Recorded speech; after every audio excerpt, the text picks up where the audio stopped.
చేస్తాడు నా కొడుకు, అవును. నిదానంగా అప్పులు తీరుస్తాడు అని చెప్పేసి 20-30 వేల కోసం ఆ ఆఫీస్ నుంచి బయట దాకా రోడ్డు మీద నిలబడి సంవత్సరాల కొద్ది చూసి జాబులు లేక ర్యాపిడోలో, స్విగ్గీలో అవి ఇవి చేసుకుంటూ ఇంటికి డబ్బులు పంపిస్తున్న వాళ్ళు ఉన్నారు.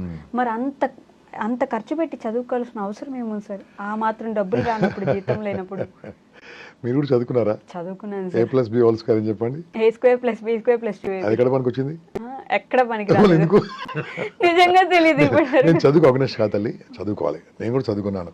అంటే మన చదువుల్లో ఏముందంటే అక్షర జ్ఞానము టెక్నికల్ ఇంతే కానీ ఎలా బతకాలో నేర్పలే, ఏం చేయాలో నేర్పలేదు, ఒత్తిడిని ఎలా తట్టుకోవాలో నేర్పలేదు, అమ్మ నాన్న ఎలా పూజించాలో నేర్చుకోలేదు, దేశభక్తి లేదు, ఓకేమా దైవభక్తి లేదు, ఏమీ లేదు. ఓన్లీ మార్కులు మార్కులు మార్కులు మార్కులు మార్కులే కానీ మార్పులు లేవు. మార్పులు ఉన్న విద్య అద్భుతంగా పనిచేస్తుంది. మాకు లక్కీగా అటువంటి గొప్ప టీచర్లు దొరికారు కాబట్టి మాకు చదువు చెప్పారు, సంస్కారం చెప్పారు, చదువు చెప్పారు, దండించారు. ఇలా ఉండే ఆప్షన్ మాకు తెలుసా? ఇలా అంటే ఏంది? చదువు కొట్టించుకోవడం. ఇలా అంటే అది కూడా ఇలా ఎవరికైనా దొరికింది అనుకో, నీకు సార్ లక్కీ రా ఇలా కొట్టాడు, ఇలా కూడా కొట్టాడు అంటే అలా ఉండేది. ఇప్పుడు కొట్టుడు కాదు కదా, ఇలా చూడమని చెప్పండి అంతే.